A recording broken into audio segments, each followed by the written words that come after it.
രാത്രിയുടെ നിശബ്ദതയെ കീറിമുറിച്ച് ഒരു തണുത്ത കാറ്റ് ജനലഴികളിലൂടെ അകത്തേക്ക് നുഴഞ്ഞുകയറി. അമ്മിണിയുടെ നെഞ്ചിടിപ്പ് കൂടിക്കൊണ്ടിരുന്നു. കട്ടിലിനടിയിൽ എന്തോ അനങ്ങിയ ശബ്ദം. അവൾ ഭയന്ന് കണ്ണുകൾ ഇറുക്കിയടച്ചു. ഇരുട്ടിൽ അവളറിയാതെ രണ്ട് വള്ളിച്ചെടികൾ പോലെ രണ്ട് ചുവന്ന കണ്ണുകൾ അവളെ ഉറ്റുനോക്കുന്നുണ്ടായിരുന്നു. മെല്ലെ ആ ഇരുണ്ട രൂപം കട്ടിലിനടുത്തേക്ക് നീങ്ങി. ഒരു നേർത്ത രക്തഗന്ധം മുറിയിൽ പരന്നു.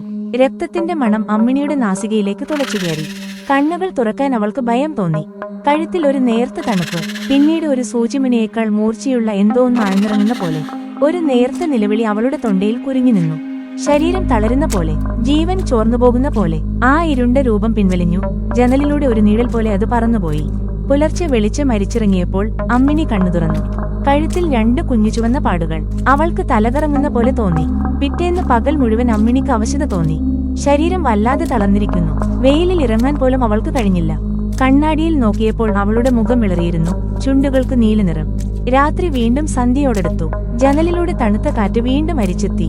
അമ്മിണിക്ക് ഭയം തോന്നിയില്ല, പകരം ഒരുതരം ദാഹം. എന്തോ ഒന്ന് അകത്ത് വളരുന്നത് പോലെ.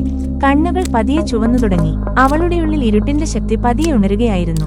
പുറത്ത് ഇരുട്ട് കനത്തപ്പോൾ അവൾ പതിയെ കട്ടിലിൽ നിന്ന് താഴെയിറങ്ങി.